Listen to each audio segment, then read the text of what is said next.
Hello and welcome to the Bowling University studio from the International Bowling Campus in Arlington, Texas. I'm John Karabatsis and I'll be your host for this edition of the Bowling University Profit Break. Thank you for joining us. Our mission here at the Bowling University is to enrich people's lives personally and professionally, and the Profit Break is an opportunity for sharing insights on how to grow revenue, reduce costs, enrich yourself, your team, and your business. If you're joining the Profit Break for the first time, welcome. We're glad you're here. Give us 15 minutes and you will be on your way to improving your profitability. Well, one size fits all most certainly does not apply when it comes to food and beverage in our industry.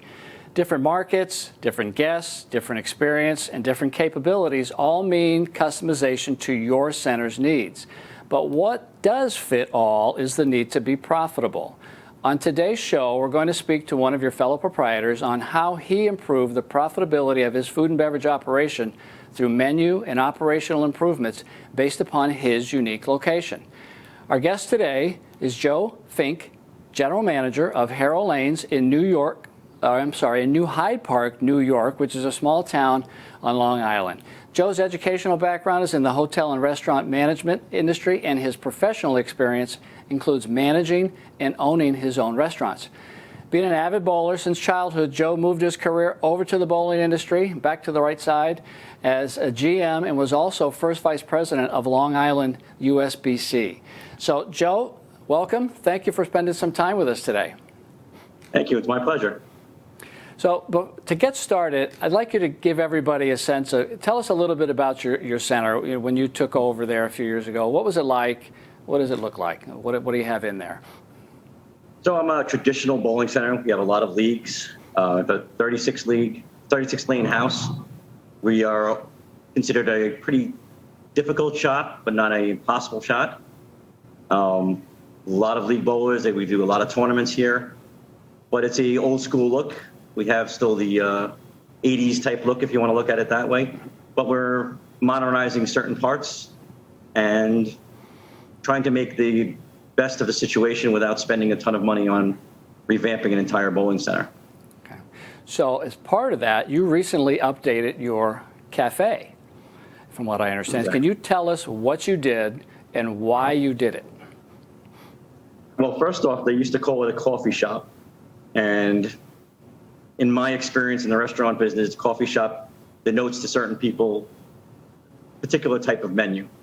And I wanted to change that look and feel. So the picture you're looking at now, we basically painted the walls. We got some tablecloths. We reupholstered the seats there to match the tablecloths. And we really didn't spend a lot of money on actual equipment or things of that nature. Kind of work with what we had. We added a David's cookie oven just recently, for example. But David's Cookies does a thing where you get the product back and the cost of the oven. So it's really a no cost, no brainer type thing. Okay, so just doing little things to make things better. You know, and I tell you, just looking at that picture, it's got a diner feel to it, but you can also see how it's clean. Okay, so it doesn't have to be new. It's got to look nice. It's got to have a nice feel, nice character, nice personality, and be clean. So, all right. So you took what you had, the old coffee shop, and you updated it to a cafe. Okay, and what else did you do though? You did not have digital menu boards prior to it, but you installed them. Why did you do that? How did you do that? And was it expensive to do that? Well, yes. I took out the old school menu boards that were there, and I talked to BPAA. Michelle, I believe, is her name, that does digital menu boards. And I sent her my revised menu. You can see a picture of my digital menu right there. We added a bunch of things, and she created a whole menu for us. She sends it back, and just basically you insert it into a TV, and boom, you're up and running. And of course, the expense is zero, other than if you don't have a TV to put it into. Michelle does a great job on the BPA level, creating these menus for us. And the other plus to it is she'll create ones like you see here. This is the one I used for Halloween on the left side. Okay. She'll create it for each season. So you can actually have a non-stale type look. Okay. So you can update it for, because I've seen other ones you have. You have Christmas, and you just choose what you want to do. Can you also update your prices when you want? Absolutely. Okay. I just send it to her down there, and she sends it back usually within a couple of days. And all the changes that I want are taken care of. Tell us a little bit about the one on the right there. Is that in your bar? Where did That's in my bar. Okay. How'd that work for you? I asked her if she could create one for the bar as well. One of the things I noticed is a lot of my bowlers didn't know that we added the White Claw, which wasn't here in the past. Mm-hmm. And by creating a digital menu as well as a paper menu, we were able to kind of get that information out to everybody. So they walk into the bar and they see the digital menu, and if my bartender is busy, and they can just look at the digital menu and go, oh, look, they have this or they have that.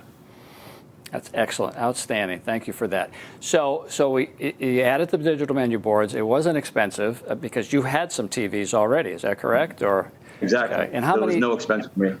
How many do you have? Do you have one in the snack bar, one in the bar? Yep, one in the cafe and one in the bar. Okay. All right. So you mentioned print menus. You also added print menus. Where did you put the print menus, and has that helped your revenue at all? Absolutely. So what I did is I put them out in the back of each of my tables, right outside the settee area. There's one on every table, and the waitresses, when they would come over and say, "Would you like something to eat or something to drink?" the menu is right there in front of them, and they could just open it up, and they usually find something right away that they like. Whether it's like on the picture here, first frame starters or my combo platters. It's a big thing that we added was the combo platters. We found that teams are more likely to spend money together and get something that they can all kind of nosh on together as opposed to individual. Mm-hmm. Very nice. Now, along with that, with the menus, okay, you also updated the actual products, from what I understand, and tell us a little bit about what you did there, because what I see here, it looks like well presented, good quality food that would sell well in just about any location. So tell us how you managed, because you didn't look like this before, correct? No, it did not. Okay. Not at all. As a matter of fact, everything was served in they call the little boats, mm-hmm. and we decided to upgrade it by putting it on real plates, and like one of the combo platters you see there. I just basically started looking around and talking to Cisco, which is a BPA rep, and said, what can I get that is not going to cost me an arm and a leg, but is a little better quality? And we started making our own pizza as opposed to buying pre-made pizza. Again, that's a little bit more in my background area, but the pre-made stuff is not horrible either. But if it's presented the right way and cooked the right way and done with a little bit of care, and the presentation looks good, people are willing to spend more money. Mm-hmm. Thank you for saying that. Those are key words. Presentation, quality, consistency are all critical to that food and beverage operation. So, question for you. You mentioned earlier about the cookies, okay? And you seem to be actively marketing, just as you mentioned about with the bar, marketing your products. Seems like you're doing that too, from what I can tell in your food and beverage operation. Tell us a little bit more about how you're doing that. Yeah, we're actively pushing the food level by doing specials. As you can see there, the David's Cookies is another big area. Got a lot of kids that come into my center. Actually, one of the #1 Kids Bowl free centers on all of Long Island. And kids love cookies. And David's Cookies are a good quality product. And we're making them fresh pretty much every day and selling them out. And then we do specials. Everybody loves a discounted special. So I talk to Cisco guys, or I talk to restaurant people. One of the things I like to do is I like to talk to the actual bowlers and say, mm-hmm. What are you looking for? And I also talk to my staff and say, hey, what are people asking for? What do you want to make? What do you make, or what do you want to get when you go out to eat? Mm-hmm. So these will kind of like tie into how you create a good menu that should appeal to everybody. But at the same token, you also have to not be afraid to try things. Mm-hmm. So I might put out a spring roll that doesn't sell that well. All right, you take it off. You can't be afraid to change your menu. Every couple of months or every 6 months, mm-hmm. or even if it's once a year, to keep things fresh and keep things interesting enough that people are like, It's the same old things. And you want to have some new things like the specials. Mm-hmm. You know, you mentioned a few things that I want to make sure everybody got those things because they're so critical. Talk to your guests, talk to your staff, and change up your menu. Don't be afraid to try different things. So I know typically in our industry, traditionally speaking, certainly we'll talk to our guests, I hope, but you know, oftentimes menus didn't change. Prices didn't change. Didn't talk to our staff enough. So those are key things. Thank you for bringing that up, Joe. Let me go back to your menus for a little bit. Are you using QR codes?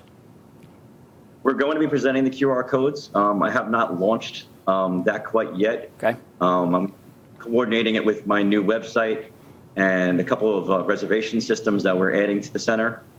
But they're pretty much ready to go. It's just a matter of putting them out and getting them going.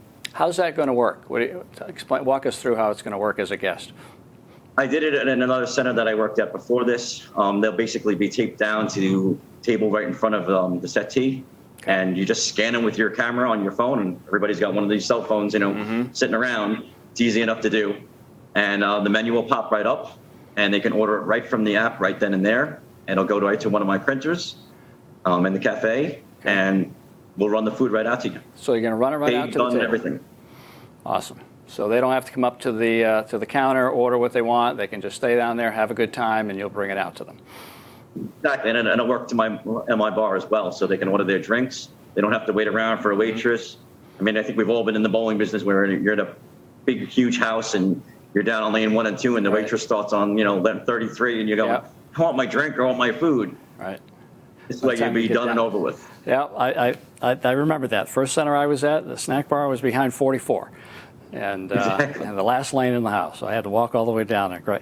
Okay, let me ask you this now. Ultimately, it's all about improving the profitability. Have you seen any payback, any financial improvement because of your changes? Absolutely. I would say we're anywhere from 15 to 20% up in food sales revenue. It's just amazing the response I get. Give you an example, just one item. We added a steak burger as opposed to a simple hamburger. And I get customers walk up to me going, it's the best burger I've ever had. Wow. And the cost difference is so minimal. It's just talking to your food rep and seeing what they have. So I spoke with my Cisco rep and I said, hey, I don't want to use a simple burger that everybody has. I want something that's a little bit better without it being, ridiculously more expensive. Mm-hmm. And we found a steak burger that's amazing. Well, I think a key is there too is we always try to be known for something, and if they love that, you may become known for that great steak burger. So, good call. Good call. One more question for you. Got time for one more question. You have a food and beverage background, and so some of this stuff would just come naturally to you. But a lot of our proprietors, managers, don't necessarily have a food and beverage background. I mean, is that really for what you've done, the changes you've made? Would I have to have a background in food and beverage to be able to do what you did? I would say no. Certainly doesn't hurt. But it's a matter of, like I said before, speaking to your people, speaking to your food reps, and just kind of going out there and seeing it, have a vision and say, all right, I'm going to try a couple of different things. Some things are going to work. Some things are going to fail. And like I said earlier, don't be afraid to change that menu and create something that appeals to everybody. Mm-hmm. Joe? And I think all these changes that I made, none of them are, rocket science stuff, right, type of thing. So anybody with in the business world could look at the profitability and kind of make those changes happen. Wise advice. Joe, thank you so much. I think you're spot on with exactly what you're saying. I can't wait till the next time I'm in that part of the world. I'm going to come by and have one of those steak burgers. So I appreciate your time today. I got that. I got that on tape. I appreciate your time today. Thanks for sharing your insight and your wisdom, okay, and taking time out of your busy day. I know you're busy there. Okay. Thank you very much. Okay, as we wrap up another edition of the Bowling University Profit Break, remember that when your focus is on growing people, people will grow your business. We look forward to seeing you next time for another great episode. If you have any questions about today's show or would like additional information, you can reach us at any time at education@bpaa.com. bowlinguniversity.com. Also, all previous Profit Break episodes are available 24/7 for you and your team to watch at bowlinguniversity.net. Plus, new Profit Break episodes are available every month, so mark your calendar, watch your email, and join us on Facebook to hear about the latest episodes. Until then, I'm John Karabatsis, and do for one what you wish you could do for everyone. We'll see you next time. So long.